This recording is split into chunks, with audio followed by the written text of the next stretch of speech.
តែខ្ញុំនៅលើវិស័យសាច់គឺខ្ញុំជាអ្នកលក់សាច់ជ្រូកពីមុនខ្ញុំគ្រាន់តែជាអ្នកលក់សាច់ជ្រូកតាមសយាផ្សារម្នាក់ទេប៉ុន្តែក្រោយមកខ្ញុំប្រែក្លាយខ្លួនជាសហគ្រិនហើយយើងផលិតយើងលក់សាច់ផងចិញ្ចឹមផងបន្ថែមពីលើការចិញ្ចឹមនិងលក់សាច់ស្រស់ហ្នឹងយើងមកផលិតជាសាច់ក្រកណាដៃធំបំផុតយើងចេញជាសាច់ក្រកហ្នឹងយើងមាន3ប្រភេទសាច់ក្រកគោសាច់ក្រកជ្រូកហើយនឹងសាច់ក្រកសាច់មាន់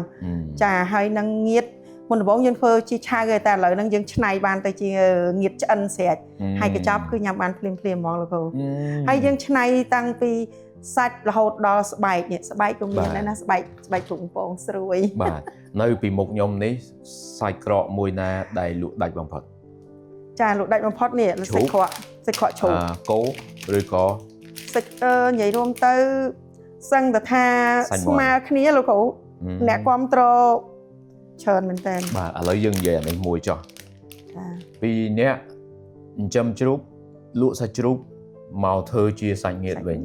ទៅជាសាច់ក្រកវិញចាបាទកត្តាអីដែលធ្វើឲ្យគេទិញសាច់ក្រកបងច្រើនបំផុតអូអ្នកទិញច្រើនហ្នឹងគាត់អាហ្នឹង feedback ពីគាត់មកវិញគាត់ថាសាច់ក្រកហ្នឹងញ៉ាំទៅឆ្ងាញ់មានអារម្មណ៍ថាសាច់ដូចស្រស់ fresh ចាហើយក៏គាត់បានដឹងតាមការផ្សព្វផ្សាយរបស់យើងថាយើងមានកសិដ្ឋានទាំងចិញ្ចឹមទាំងយកមកកែច្នៃយើងលក់ឆ្អឹងឆ្អែងយើងផ្គត់ផ្គង់តាមភោជនីយដ្ឋាននិងសថាគារហើយសាច់គឺយើងយកមកផលិតស្រស់ថ្មីហ្មងអត់ចាំបាក់នាំចូលអីទេសាច់យើងគ្រប់